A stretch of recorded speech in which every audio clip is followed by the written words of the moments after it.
Alhamdulillah kita udah sama-sama selesai baca Qasidatul Burdah dari awal sampai akhir dengan niat-niat yang tadi udah kita sampaikan di awal. Itu isinya semua dari awal sampai akhir tentang Nabi Muhammad, gak ada yang lain. Jadi kita minta kepada Allah dengan berkah nama Nabi Muhammad, ya Rabb, insyaAllah semua yang hadir sebelum pulang ke rumah masing-masing dosanya semua diampuni oleh Allah Subhanahu wa taala. Yang punya hajat mudah-mudahan hajatnya dikabulkan oleh Allah.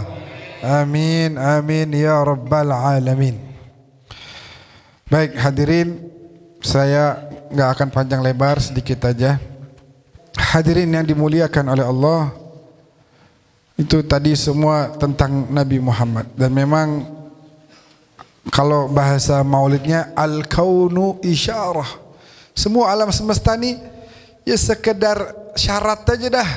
Wa antal maqsud, Allah ciptain semuanya ni tujuannya karena kamu wahai Nabi. Kita, sorga, dunia itu tibang sekedar syarat doang. Al-kaunu isyaratun wa antal maqsud, maksudnya Allah ciptain semua untuk Nabi Muhammad. Jadi bukan bumi, bukan lautan, bukan itu, bukan tujuannya.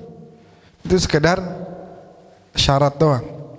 Allah ciptakan laulaka lama khalaqtul aflak. Makanya enggak heran, jangankan manusia. Itu dulu Sayyidina Hasan cucu Nabi kalau cerita ini suka sedih. Sayyidina Hasan cerita, kalau ngeliat ada orang maksiat gitu enggak nurut sama Nabi, kata Sayyidina Hasan, dulu waktu bangun Masjid Nabawi pertama kali itu Rasulullah Sallallahu Alaihi Wasallam, jadi ibarat kata anggap nih masjid nih ya, anggap ruangan ini masjid. Nah ini Rasulullah di sini tengah-tengah, kiblat situ. Ini bangunannya, pondasinya pohon korma. Situ ada pohon korma, sini ada pohon korma, sini ada pohon korma, situ ada pohon korma, situ ada pohon korma, situ ada pohon korma. Dan daunnya, bukan daun apa ya, pelepahnya itu nutupin jadi genteng. Gentengnya itu pelepah korma, bukan ini apa nih, genteng asbes, bukan asbes, tapi pelepah korma yang menghindari umat Islam dari panasnya terik matahari. Nabi sholat di sini jadi imam, posisinya beliau ngadep kiblat situ. Ntar kalau udah Nabi balik berdiri, bawahnya itu tanah. Nah kalau kita lama berdiri di tanah itu suka kagak nyaman, nanti tanahnya agak turun sedikit-sedikit. Akhirnya Nabi kelihatan kurang nyaman. Akhirnya para sahabat bilang, ya Rasulullah boleh nggak kita tanemin satu batang pohon di sini buat kamu bisa nyandar. Dibangunin. Jadi Rasulullah ada pohon korma, dipotong kira-kira paling 2 meter, ditanam di situ. Jadi Nabi suka nyender di situ. Jamaah makin banyak, umat makin bertambah, orang yang masuk Islam berbondong-bondong. Wa ra'aitan nasa yadkhuluna fi dinillahi afwajan, berbondong-bondong. Akhirnya para sahabat berinisiatif, ya Rasulullah, kamu kalau berdiri biasa yang paling belakang enggak kelihatan.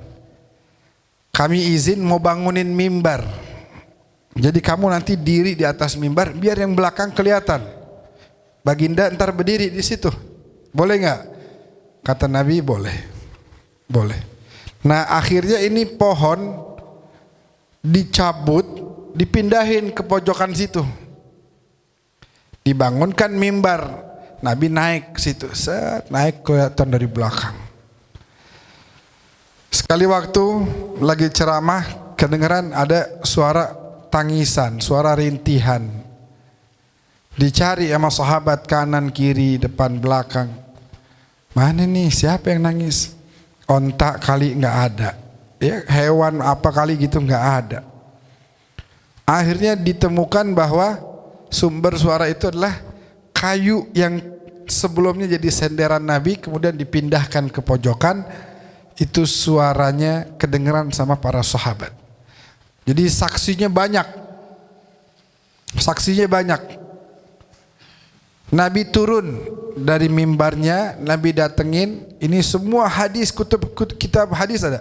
Di Bukhari ada cerita ini, di Muslim, Nasai, Sunan Abi Dawud, Turmudi, Ahmad bin Hambal, semua mencakup. Ya, Nabi datengin, ada riwayat bilang Nabi usap, ada yang ihtadhanahu, Nabi peluk. Sampai situ semua sepakat. Semua ahli hadis sepakat bahwa Nabi turun, Nabi samperin, Nabi pegang atau Nabi peluk dan kemudian berhenti tangisannya. Tapi ada juga yang menambahkan kejadiannya, katanya Nabi sempat ngobrol sama batang pohon itu. Nabi bilang, kamu mau saya tanam di sini atau saya kasih pilihan jadi pohon di surga. Nanti buah kurmamu akan dimakan oleh para nabi, para wali, orang-orang soleh. Tapi kejadian ini nih yang Nabi ngobrol, itu tidak ada kesepakatan. Lam yathbut, tidak bisa dikatakan itu benar. Adapun Nabi turun, Nabi deketin, Nabi pegang atau Nabi peluk, itu sepakat semuanya. Kata Sayyidina Hasan ceritain itu. Kata Sayyidina Hasan sambil nangis, ya Allah, kayu aja tibang kayu jauh dikit, bukan dibuang jauh, enggak, di pojokan masjid, masih dalam masjid, kagak rela dia. Sebab dia bilang tadinya kan saya ini yang jadi senderan Nabi, kenapa saya dipindahin? Udah cakep saya dekat teman Nabi itu.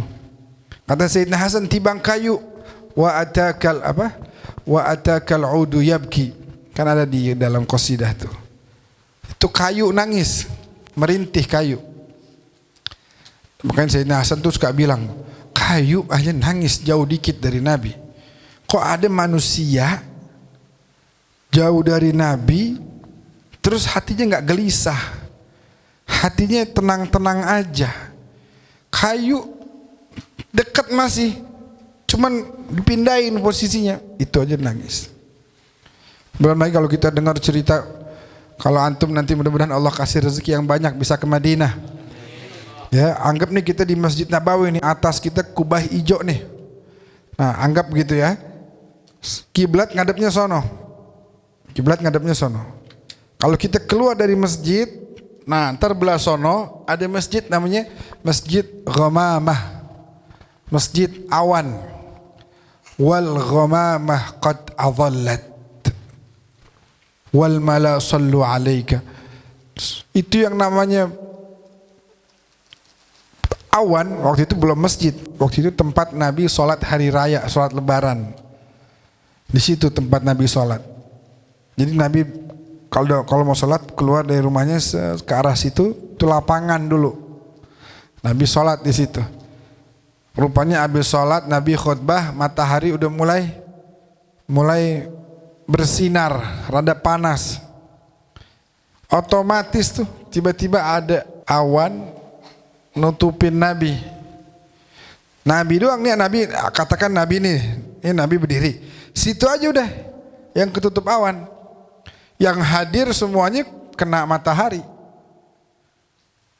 Tapi otomatis si awan datang, biasanya awan kan bergerak aja terus gitu ya. Nah, atau mataharinya bergerak. Ini enggak, itu awan bergerak kemana arahnya matahari. Kalau itu kemudian menyinari atau menerangi atau mengarah panasnya itu ke tubuh Nabi, itu awan nutupin terus sampai Nabi kelar khutbah. Belum lagi kalau kita dengar banyak hewan, onta yang datang dalam qasidah Maulid Diba itu kan, ceritakan datang, nggak perlu diarahin lagi sama yang naik ontanya, udah tahu jalan si onta udah. Yang bikin dia tahu jalan bukan Google Maps, bukan, tapi adalah kerinduan yang ada di hatinya. Rindu sama Nabi, akhirnya tiba-tiba kayak ketarik, kayak ada magnetnya begitu. Nah, begitu. Makanya nggak heran kalau kemudian banyak kita mendengar dari kalangan para sahabat berani berjuang, berkorban untuk Nabi. Karena mereka benar-benar cinta. Kita dengar waktu hijrah Nabi Muhammad mengajak Al-Khalifah Abu Bakar As-Siddiq radhiyallahu anhu, ayo ikut, saya mau hijrah. Nabi begitu ngajak begitu, Al-Khalifah Abu Bakar nggak pakai lagi bilang, ya ntar rumah saya pergi mana. Ya, Sayyidina Abu Bakar nggak bilang begitu. Sam'an wa ta'atan, siap. Sayyidina Ali disuruh tidur. Saya dengar ada yang mau datang ngebunuh saya nih kemari. Kamu tidur sini dah, gantiin saya. Sam'an wa ta'atan, siap. Coba kalau antum mau diajak, misalnya mau diajak nih, ada siapa di Ustadz Jamil nih mau punya pesantren di Sukabumi. Nah, Sukabumi.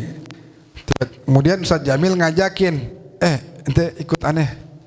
Ayo kita berjuang bikin pesantren yuk, kita ngajar situ, kita ngurusin santri.